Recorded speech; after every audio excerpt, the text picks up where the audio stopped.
நான் என்ன சொல்றேன்னா, வெற்றி பெறாதவனுக்கு எல்லாம் பாடையும் மாலையும் தான் பரிசுன்னு சொன்னா உனக்கு எப்பவே பாடை போட்டிருக்கணும். உன் கட்சியில இதுவரைக்கும் நின்று தோத்த அத்தனை பேரும் எத்தனை கல்லறையில் அல்லது எத்தனை சுடுகாட்டில் பொசுக்கப்பட்டிருக்கணும். வென்று வெளியில் வந்தால் பல்லக்கில் ஏற்றி மாலை, தோற்று வந்தால் பாடையில் ஏற்றி மாலை. அதே மாதிரியான ஒரு ஸ்டேட்மெண்ட் அந்த துடை நடுங்கின்னு சொல்றாங்க இல்லையா, அச்சத்தின் உச்சத்தில் பயந்து போயிருக்கிறாப்புல சீமான். அதை மறைப்பதற்காகத்தான் பழைய பேட்டியும் சரி, நாங்க தான் அனுப்பிச்சு வச்சிருக்கிறோம் அப்படின்னு சொன்னதும் சரி, இப்போ வேணா நீ விஜய் கிட்ட போ அப்படின்னு சொல்றது என்ன பொருள்? விஜய் கூட நானே சேர்த்து. அதாவது விஜய் விஜய்ன்னு சொல்லி பல முறை சீமான் பேசிக் கொண்டிருக்கிறார், கட்சி கூட போங்கன்றார். ஆனா சீமான் என்ற ஒரு வார்த்தை கூட விஜய் இதுவரை உதிர்க்கவில்லை இல்லையா? அப்ப என்னதான் நடக்குதுங்க, எப்படி புரிஞ்சுக்கிறது? நான் நாளைக்கு நயினார் கூப்பிடுறாரு, நான் பாஜகவுக்கு போறேன்னு சொன்னா சரி சூப்பர்னு சொல்லி கை தட்டி அண்ணனோடு ஆறாவரித்து இந்துத்துவ கோட்பாடை நேரடியா அனுமதிப்பதற்கு ஏற்றுக்கொள்வதற்கு தயாராக இருக்கிற நபர்கள் மட்டும்தான் எங்களோட வேண்டும். இதை நீங்க எப்படி பார்க்கலாம் அப்படின்னா, கட்சி இருக்கு போயிட்டு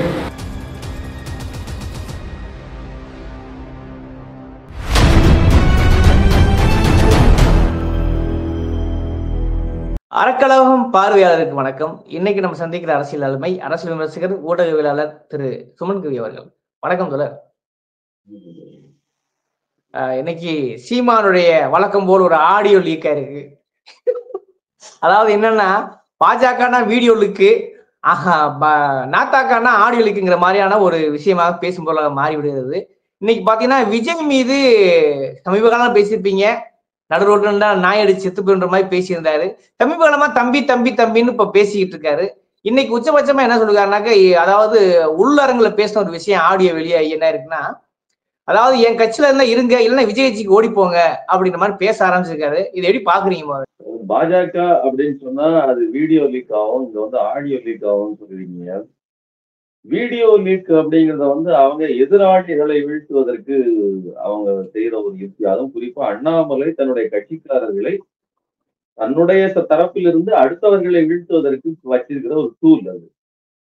விஜய் இது சீமானை பொறுத்தவரையிலும் அவருடைய கட்சியை பொறுத்தவரையிலும் தன்னுடைய நிலைப்பாடு என்ன, தான் அடுத்தவர்களை பற்றி என்னவா வச்சிருக்கிறோம், இதையெல்லாம் அவர் அவர் தெரிஞ்சேதான் பண்றாரு. அவர் தெரியாமலாம் ஏதோ பண்றது இல்லை அப்படின்னு தோணுது. அவர் தெரியாம ஏதோ ஆடியோ எடுத்து அவருக்கு எதிராக போடுறாங்க அப்படிங்கிற மாதிரி தெரியல. ஏன் இதை சொல்றேன் அப்படின்னா, ஒரு மனிதன் தான் பேசும்போது இதையெல்லாம் ஒரு கட்சி தலைவருங்க அவரு. அதாவது உள்ளரங்க கூட்டமாகவே இருந்தாலும் சில விஷயங்களை யாரிடம் பகிர்ந்து கொள்வது, எப்படி பகிர்ந்து கொள்வதுன்னு சில இது இருக்குது.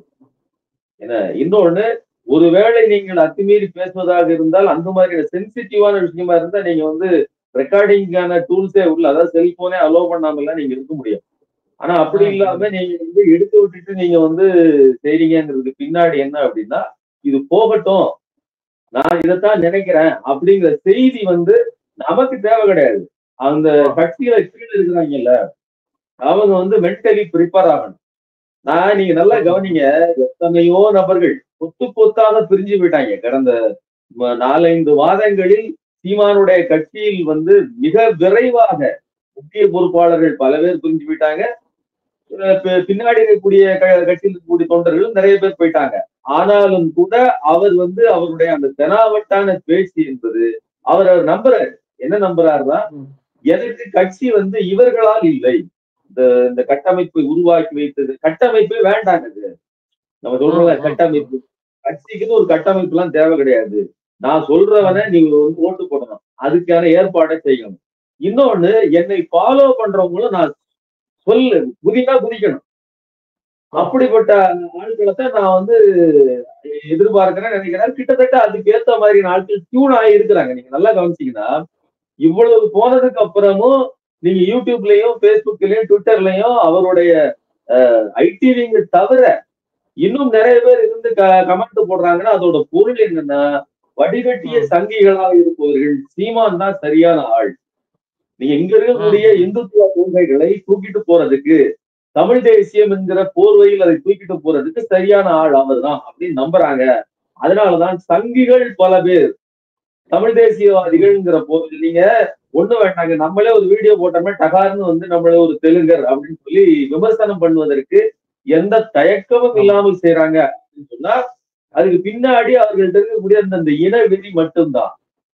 நீங்க நீங்க பஞ்சாப் ஆட்சி படிச்சீங்கன்னு சொன்னோம்னா இந்த மாதிரியான மொழி ரீதியான இனப்பற்று உங்களுக்கு இருக்கக்கூடாது, நீங்க வந்து இந்து தான் அப்படின்னு சொல்லி அழுத்தமாக சொல்லப்பட்டிருப்பார்கள். ஆனா தமிழ்நாட்டை பொறுத்தவரையிலும் திராவிடத்தை வீழ்த்துவதற்கு அவர்கள் எடுத்திருக்கிற அந்த டூல் என்பது இந்த இனப்பற்றுன்னு கூட சொல்ல முடியாது. ஏன்னா திராவிடம் இனப்பற்றை ஊக்குவிப்பதுதான், இன்னும் சொல்வதாக இருந்தால் இனத்துக்கான விடுதலையை முன்னிறுத்துவது. ஆனா இவர்களை பொறுத்தவரையிலும் இனத்தை ஒரு வெறிக்கான ஒரு இன உணர்வை பயன்படுத்தி கொண்டு முழுக்க முழுக்க இதுகளை வாக்குகளை வாங்குறது. அப்போ இங்கிருந்து வருகிற நபர்கள், இருக்கிற நபர்களை கழித்து கட்டுகிற வேலை என்பது எப்படி நடக்குதா, ஜனநாயக பண்பு கொண்ட ஒரு ஜனநாயக கண்ணோட்டம் உள்ளவர்கள்லாம் எங்களுக்கு வேண்டாம், முழுக்க முழுக்க வெறி பிடித்த அண்ணனின் ரசிகர்கள் வேண்டும். நான் சொன்னா நான் வந்து நாளைக்கு நயினார் நாகேந்திரன் கூப்பிடுறாரு, நான் பாஜகவுக்கு போறேன்னு சொன்னா சரி சூப்பர்னு சொல்லி கை தட்டி அண்ணனோடு ஆறாவரித்து இந்துத்துவ கோட்பாடை நேரடியா அனுமதிப்பதற்கு ஏற்றுக்கொள்வதற்கு தயாராக இருக்கிற நபர்கள் மட்டும்தான் எங்களோட வேண்டும். இதை நீங்க எப்படி பார்க்கலாம் அப்படின்னா, ஈரோடு இடைத்தேர்தல் அவர் சொல்றாரு பெரியார் தான் உனக்கு முக்கியம்னு நீ நினைச்சேன்னா என்னுடைய கட்சிகள் இருக்குன்னு அவசியம் கிடையாது, பெரியாரை தூக்கி போட்டு என்கிட்ட கிளம்ப அப்படின்னு பேசுறாரு. அதோட பொருள் நேரடியானது. நாளைக்கு நயினார் நாகேந்திரன் கூப்பிடுற மாதிரி இவர் போயிட்டாரு அப்படின்னா நான் என்னுடைய முடிவை ஏற்றுக்கொள், அப்படி இருக்கிறவங்க மட்டும் இரு. அப்ப சிந்திக்கிற தெரிந்தவர்கள், எதிர்த்து கேள்வி கேட்பவர்கள் எல்லோரும் ஆல்ரெடி போயிட்டாங்க. அவர்களுக்கு மட்டும் இல்ல, இன்னும் கொஞ்சோண்டி மானம், பகுத்தறிவு, இந்த மாதிரி சிந்திக்கும் திறன் இதெல்லாம் கொண்டவர்கள் ஒட்டி கொண்டிருக்கிற சிறு தொகையை கழித்து கட்டுவதற்கான ஒரு வேலையை நம்ம பார்க்க வேண்டியது.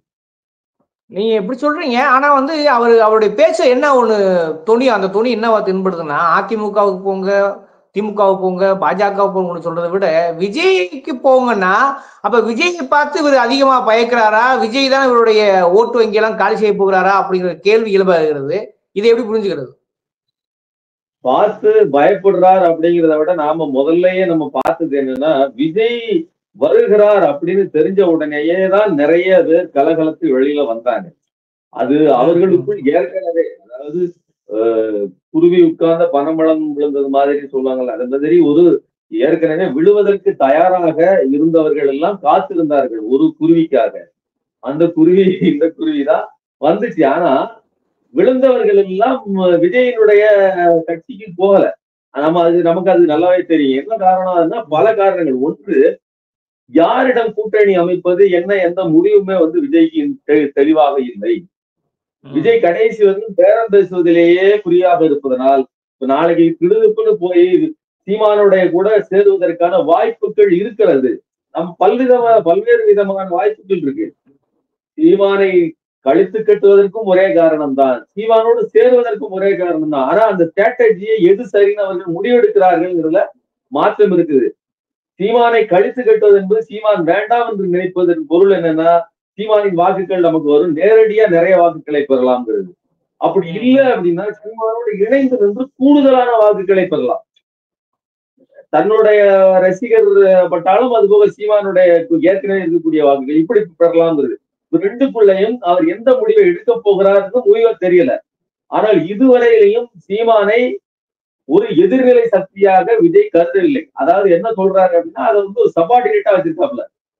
சோ அதனால ரெண்டு பேருக்கும் இடையிலையும் அந்த இது இருந்துகிட்டே இருக்காது. அதனாலதான் இவருடைய கட்சியிலிருந்து போகிறவர்கள் விஜய் கட்சிக்கு முழுவதுமாக போகல. அதனால இவர் என்ன சொல்றாரு, நீ போனா போ, விஜய் கட்சிக்கு போ, எப்படி சுத்தினாலும் அது ஒண்ணுதான் அப்படிங்கிற நிலைமையில அவர் வந்திருக்கிறாருன்னு நம்ம நினைக்கிறோம். அதாவது விஜய்ன்னு சொல்லி பல முறை சீமான் வந்து பேசிக் கொண்டிருக்கிறார், கட்சி கூட போங்கன்றார். ஆனா சீமான் என்ற ஒரு வார்த்தை கூட விஜய் இதுவரை ஒதுக்கவில்லை இல்லையா? அப்ப என்னதான் நடக்குதுங்க, எப்படி புரிஞ்சுக்கிறது? நான் ஏற்கனவே சொன்ன மாதிரி நிறைய பேர் அங்க போனதுனால மிகப்பெரிய பின்னடைவை சீமான் சந்தித்திருக்கிறார். ஒரு பெரிய அச்சம் அது வந்து விஜய் வருவதற்கு முன்னாடியே சீமானுக்கு இருந்தது. அதனாலதான் எப்படியாவது விஜயை தன்னோடு இணைத்துக் கொள்ள வேண்டும்ங்கிற ஆவல் இருந்தது. ஆனா இன்னைக்கு அந்த அச்சம் வந்து பெரிதாகி விட்டது. இன்னும் கூடுதலா என்ன சொல்றதுன்னா, தன்னோட கட்சியில இருந்து நிறைய பேர் போயிட்டாங்கிறத சொல்றதுக்கு பதிலா நான் தான் அனுப்பிச்சு வச்சேன். ஒரு தடவை இன்னொரு பேட்டியில கூட சொல்லியிருக்காரு சார். ஒரு இதுல கூட நாங்க தான் அனுப்பிச்சு வச்சிருக்கிறோம். அதெல்லாம் நம்புற மாதிரியாக இருக்குது. கட்சி 3/4 மேலான நபர்கள் 80% பேர் மொத்தமா கொத்து கொத்தா வெளியில போறாங்க. கேட்டா எல்லா கட்சிக்கும் நாங்க தான் அனுப்பிச்சு வச்சிருக்கோம் அப்படின்னு சொல்வது இருக்கு இல்லையா? அதே மாதிரியான ஒரு ஸ்டேட்மெண்ட் அந்த அதாவது துடை நடுங்கின்னு சொல்றாங்க இல்லையா? அச்சத்தின் உச்சத்தில் பயந்து போய் இருக்கிறாப்புல சீமான். அதை மறைப்பதற்காகத்தான் பழைய பேட்டியும் சரி நாங்க தான் அனுப்பிச்சு வச்சிருக்கிறோம் அப்படின்னு சொன்னதும் சரி, இப்போ வேணா நீ விஜய்கிட்ட போ அப்படின்னு சொல்றது என்ன பொருள்? விஜய் வாங்கன்னு கடையை ஓபன் பண்ணா மொத்தமா உள்ள போறதுக்கு அவ்வளவு பேர் காத்திருக்கிறார்கள். ஒன்று. இன்னொன்று, வேறு கட்சிகளுக்கு போய் சேர்ந்திருக்கிறார்கள். மொத்தத்துல சீமானின் கடை தொடைத்தெடுக்கப்பட்டிருக்கிறது. இது முக்கியமான ஒன்று. இன்னொரு பிரச்சனை என்ன அப்படின்னு பாத்தீங்கன்னா, அதாவது உலகத்திலேயே எந்த ஒரு கட்சிக்காரனும் இப்படி பேசுவானா நான் எனக்கு தெரியவே இல்லை. அதுவும் ஒரு தலைவர். நான் சொல்றவன நிறுத்துறவனுக்கு நீங்க ஓட்டு போடுங்க. நான் நிறுத்தினோம்னா, அதாவது நீ சொல்ற ஆளுக்கெல்லாம் நான் சீட்டு கொடுக்க முடியாது. நீ நின்று உனக்கு 2 விதமான ட்ரீட்மெண்ட் இருக்குது. ஒண்ணு, நீ ஜெயிச்சா பல்லக்கில மாலை விழும். இல்ல நீ தோத்துட்ட அப்படின்னா பாடையில் மாலை விழும். 2 பேருக்கும் மாலை உறுதி. இந்த அது ஒரு முக்கியமான விஷயமா இருக்கு. தோத்தவங்க எல்லாம் பாடையில போகணும்னு சொன்னா இந்நேரம் எத்தனை தடவை சீமான் போயிருக்கணும், சீமான் கட்சிக்காரர்கள் போயிருக்கணும். இது வரைக்கும் 15 வருஷம் ஆகுதுங்க கட்சி ஆரம்பிச்சு. ஒரு வெற்றியை சிறிதாக முகர்ந்து கூட பார்க்காத ஒரு கட்சி. கேட்டா அது இது அவங்க அவ்வளவு சரியில்லை, இது சரியில்லை, அவங்க பணத்தை கொடுத்துட்டாங்க, இது கொடுத்தாங்க. அப்ப அப்படின்னு தான் தெரியுது இல்ல, நீ எது போட்டி போடுற, கிளம்பு, இதுதான் கேம், இப்படிதான் இருக்குன்னு தெரியுது. அப்ப எல்லாம் முடிச்சதுக்கு அப்புறம், அதாவது போட்டியிடுகிற தண்டி என்னென்னலாம் பேசுவாப்புல அப்படின்னா, எனக்கு ஓட்டு போடுங்க, நான் விஜயகாந்துக்கு அது பண்ணிருக்கேன் இது பண்ணிருக்கேன் கெஞ்சுவாப்புல. தோத்ததுக்கு அப்புறம் நீங்க நாசமா போறீங்க, நல்லா இருக்க மாட்டீங்கன்னு சொல்லி இந்த வாக்களித்த மக்களை திட்டுவாப்புல. நீங்க நல்லா பாருங்க, இந்த சங்கர் பச்சான்னு ஒரு நடிகர் இருந்தாப்புல, அவர் எப்படித்தான் மாங்காய் சின்னத்துல போட்டிட்டு கடைசியில ஓட்டு விழலன்னு சொன்ன திட்டினாப்புல, நீங்களாம் நல்லா இருக்க மாட்டீங்க அப்படின்னு சொல்லி. அந்த டோனை எங்க இருந்து பாத்தீங்கன்னா, இது வைங்கதான் அந்த 2 டைரக்டர் ஏற்கனவே இது சங்கர் பச்சானுக்கு முன்னாடியே சீமானும் அதே டெக்னிக் தான். ஓட்டு போடுகிறவர்களை, மக்களை தன் முடியினும் முனையளவுக்கு மதிக்கக்கூடிய ஒரு நபர்கள். அதனால அந்த கோபத்தின் உச்சத்துல என்ன சொல்றது, நீங்க பணத்தை வாங்கிட்டீங்க அப்படின்னு சொல்லி மக்களை இழிவுபடுத்துற வேலையை செய்வாப்புல.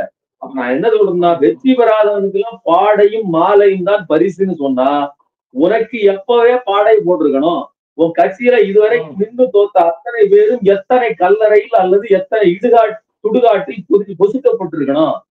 அப்ப எப்படி எல்லாம் நீ பேசுற, வாயின்னு ஒண்ணு இருக்கிறதுனால எவ்வளவு மோசமாக தன்னிடம் போட்டி போடுகிறவர்கள் தன்னையே, அதோட பொருள் என்னங்க, நீ தோற்றவெல்லாம் பாடைக்கு போடுங்க, நீ சேர்ந்துதானே போகணும். மீண்டும் மீண்டும் சொல்றேன், நீ என்னைக்கே போயிருக்கணும் நான் கேள்வி கேட்கிறேன். அப்போ இந்த வாய்ப்பு துடுக்கான பேச்சு இருக்கு இல்லையா, அது எந்த பொருளும் மற்றது. மக்களுக்கு நல்லா தெரியும், இப்படி பேசுகிற ஆளால் எதையாவது ஒன்றை சாதிக்க முடியுமா, கிடையவே கிடையாது அப்படின்னு அவர்களுக்கு நன்றாக தெரியும்.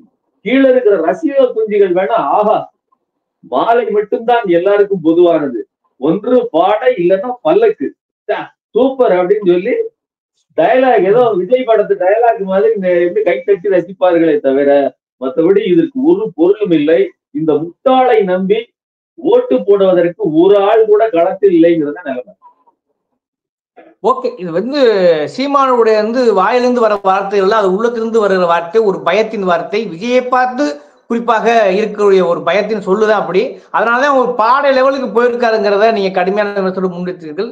அப்படியே மக்கள் பார்வைக்கே விட்டு விடுகிறேன். விவாதிச்சு வரக்கூடாது, நேரம் ஒதுக்கிற மாட்டேங்குது.